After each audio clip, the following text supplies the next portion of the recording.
今天我们来分享一个鸡脚的做法，先把这鸡脚的指甲给它剪去。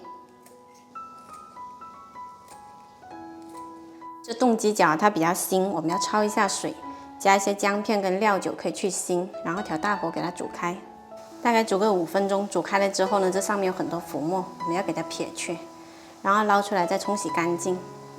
鸡脚处理好了，我们来调一个酱汁，碗里加入生抽、蚝油，蚝油可以稍微多一点，再来勺柱侯酱。然后是这个鲍鱼汁，加上鲍鱼汁呢，它会更鲜。再来一点点盐，然后给它搅匀。搅匀了，我们给它淋到鸡脚上面。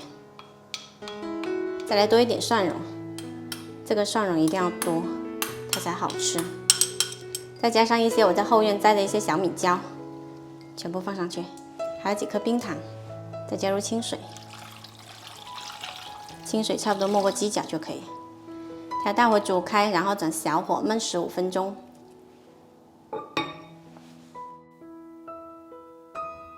这鸡脚我们焖了15分钟，已经很软烂了。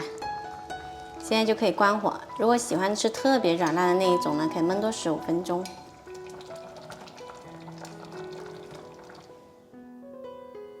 这款蒜蓉鸡脚呢，它吃起来咸香入味，轻松脱骨。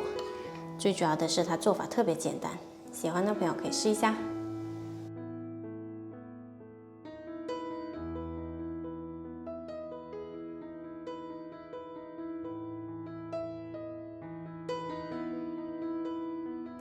爱吃鸡脚的朋友赶紧做起来吧！